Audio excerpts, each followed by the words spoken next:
Hello everyone, this is Manish. Welcome back to my YouTube channel corpus juris.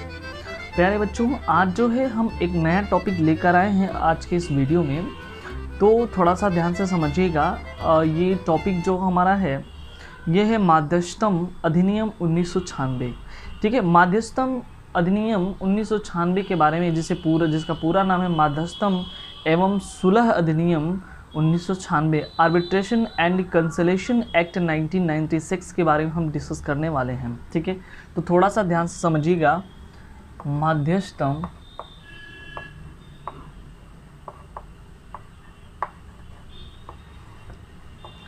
एवं सुलह अधिनियम 1996, ये जो मध्यस्थम एवं सुलह अधिनियम है 1996 की, इसके जो हम जो हिस्टोरिकल बैकग्राउंड पोर्शन है उसको जो है आज के इस वीडियो में जो है हम काफ़ी अच्छे से कवर करने वाले हैं। तो थोड़ा सा ध्यान से समझिए कि आखिर में हमको इस अधिनियम की ज़रूरत क्यों पड़ी। ठीक है, बिना कोई ज़रूरत के तो कोई काम होता ही नहीं। ठीक है, तो आखिर में कहीं न कहीं इस अधिनियम की हमको ज़रूरत पड़ी। तो क्या चीज़ है, जैसे मान लीजिए एक छोटा सा एग्जांपल लेते हैं। मान लीजिए एक आदमी जो है मान लीजिए एक आदमी ये है। ठीक है, ये आदमी का नाम ए है, दूसरा आदमी एक ये है। ठीक है, ये बी है।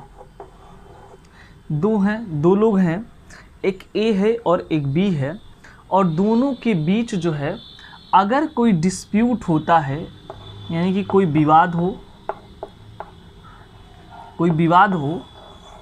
ठीक है, तो तीसरा व्यक्ति इसमें एक इन्वॉल्व हो जाता है इनके जो विवाद हैं उनको जो है सुलझाने के लिए। सिंपल सी बात है कि यदि ए है और वहाँ पे बी है, उसके बाद जो अगर तीसरा व्यक्ति जो है इन्वॉल्व है और उनकी बातों को जो है मान लेते हैं ये दोनों लोग, यानी कि वो जो है इनकी बातों को, यानी कि इनके जो डिस्प्यूट हैं जिस पॉइंट पे लेकर के उनको जो है ये सुलह करा देता है या समाप्त करा देता है, तो ऐसे व्यक्ति जो है याद रखिएगा उसको नियुक्त किया जाता है इन दोनों के माध्यम से। ठीक है, यानी कि अकेले किसी एक के माध्यम से नियुक्त नहीं होगा, यानी कि थर्ड पर्सन क्या कर रहा है, वहाँ पे विवादों का निपटारा कर रहा है। जैसे मान लीजिए यहाँ पे अगर कौन विवादों का नहीं, मान लीजिए यहाँ पे एक व्यक्ति जो सी है, ठीक है, यही जो है इन दोनों के डिस्प्यूट को जो है कैंसिल करा दिया, इन दोनों के डिस्प्यूट को समाप्त कर दिया। जिसे पर्टिकुलर पॉइंट पे इन लोगों का दोनों का विवाद था, दोनों ने मिल करके सहमति करके इनके पास गया और ये जो है अपना एक डिसीजन दिए, एक ओपिनियन दिए, और वहाँ पे इनके विवादों का जो है सुलह जो है या निपटारा जो है इस सी के माध्यम से किया गया। आई होप ये बात आपको समझ में आया होगा।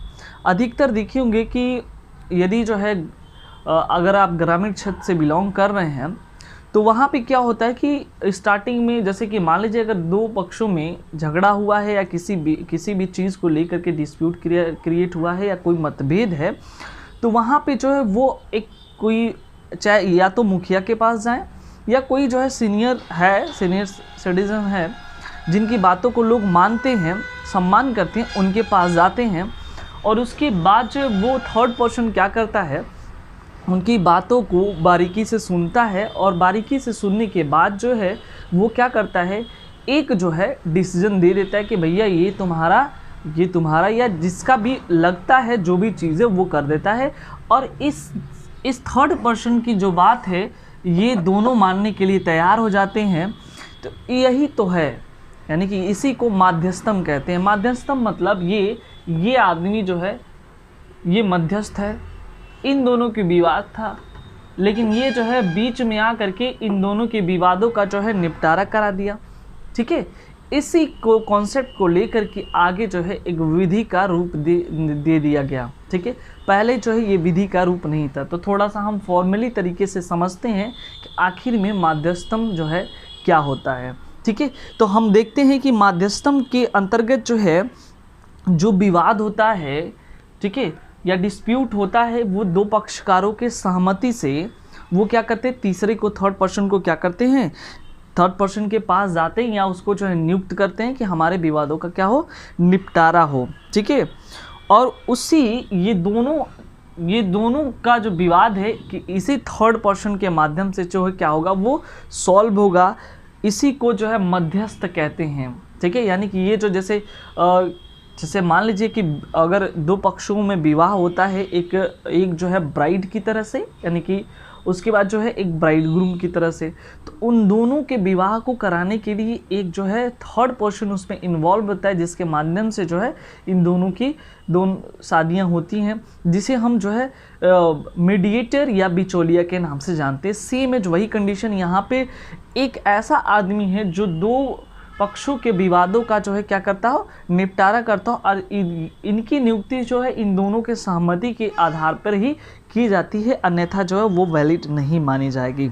ठीक है, आगे चल कर के जैसे जैसे आगे बढ़ा ये चीज़ें, उसको एक विधिक रूप दे दिया गया, और विधिक रूप जो है 1996 में पूरा हो गया। उसे कहते हैं माध्यस्थम एवं सुलह अधिनियम 1996, यानी कि mediation and cancellation, arbitration and cancellation act 1996, ये पूरा नाम जो है इस अधिनियम का है।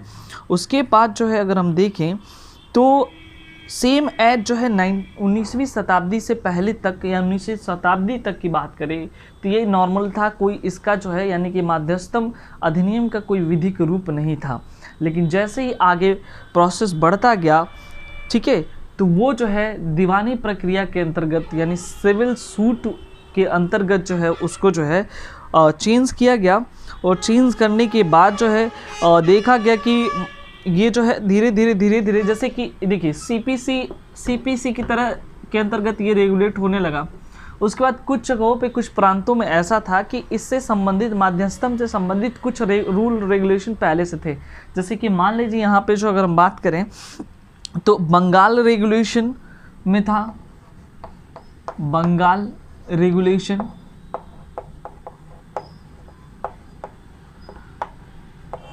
बंगाल रेगुलेशन में भी ऐसी व्यवस्था थी, बनाया गया था, जिससे जो है ऐसे करारों को मध्यस्थम से निपटने के लिए। उसके बाद बम्बई रेगुलेशन, ठीक है, बम्बई रेगुलेशन,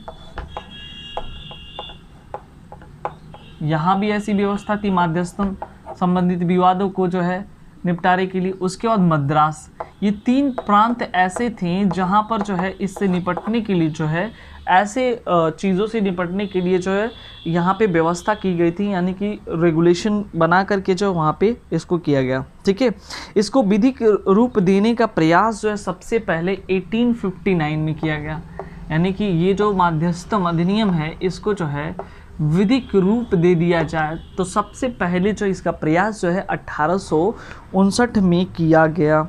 ठीक है, 1859 में जो है दो धाराएं यानी कि सीपीसी के अंतर्गत जो है दीवानी प्रक्रिया के अंतर्गत जो है 312 एंड 314, ठीक है, ये सेक्शन है, सेक्शन 312 एंड 314 में जो है ये दीवानी प्रक्रिया के बाद में जो है इसको संरक्षित किया गया, और वहाँ से जो है एक विधिक रूप देने का जो है प्रयास किया गया।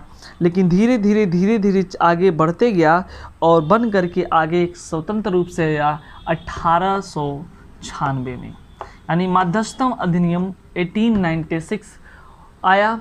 उसके बाद जो है पूर्ण रूप से जो है अगर हम बात करें, इसे जो है मध्यस्थम एवं सुलह अधिनियम 1896 जो है 1896 के नाम से जाना गया। लेकिन जो है अगर हम बात करें, ये वास्तविक रूप में परिवर्तन जो है 1996 में हुआ।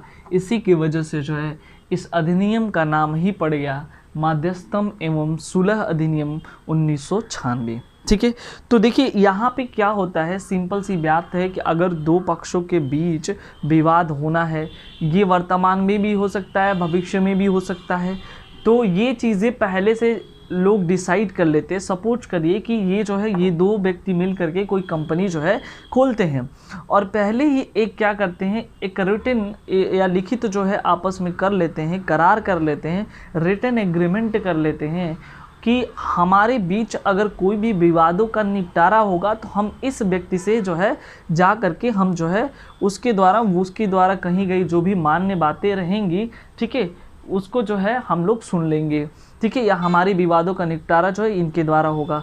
तो ये जो है एक रिटन एग्रीमेंट हो जाता है। ऐसा होता है कि या तो वर्तमान की चीज़ें हो या भविष्य की चीज़ें जो है ये मानी जाती हैं। तो दो चीज़ें आपके दिमाग में होना चाहिए। यदि मान लीजिए कि वो सूट जो है वो सूट कैसा हो, या वो जा कर के जो है कोर्ट में चला गया, तो वहाँ से आप डिमांड भी कर सकते हैं कि आप जो है हमारा जो है ये डिस्प्यूट जो है आर्बिट्रेटर के पास जो है ट्रांसफ़र कर दीजिए, या जो है ये जो अगर एग्रीमेंट हुआ है जिस एग्रीमेंट के माध्यम से, तो पहले से एग्रीमेंट हो गया तो इनको जो है उसी के माध्यम से, उसी आर्बिट्रेटर के उसी मध्यस्थ के माध्यम से जो है अपने विवादों का निपटारा करवाना होगा, ठीक है।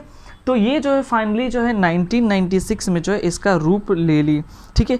एक शिवनाथ वर्सेस रामनाथ के बाद में क्या हुआ, शिवनाथ वर्सेस रामनाथ, ठीक है। शिवनाथ वर्सेस रामनाथ के बाद में क्या हुआ, एक चीज़ समझिए। इसमें कहा गया कि न्यायालय ने कहा कि अधिनियम में यदि जो है आप फर्स्ट टाइम जो है, ये चीज़ समझिए कि अगर मान लीजिए अधिनियम है उसमें प्रथम बार जो है आप जो है या भविष्य में, या तो फर्स्ट टाइम स्टार्टिंग में यानी कि वर्तमान समय में, या भविष्य में किसी वाद का निपटारा यदि चाहते हैं तो पहले से आप जो डिसाइड कर लें, डिसाइड हो जाता है दो के बीच में कि हम जो है अपना जो वाद का निपटारा है वो जो है हम इसी के माध्यम से यानी कि माध्यस्थम के माध्यम से जो हम उसको जो है निपटाएंगे, यानी जो भी मतभेद होगा वो जो है हम माध्यस्थम को सौंपेंगे। तो यहाँ पे जो है हम क्या करते हैं, इसको जो है वैलिड मानेंगे, ठीक है। ये नहीं कि हम जो अपने बात को जो कोर्ट के माध्यम से हम उसको सौंपें, ठीक है। यानी कि क्या था यहाँ पे, अगर हम बात करें सेक्शन 2A की बात करें, अगर सेक्शन 2A में क्या लिखा हुआ है, तो सेक्शन 2A में हम पढ़ते हैं, थोड़ा सा ध्यान से देखिएगा।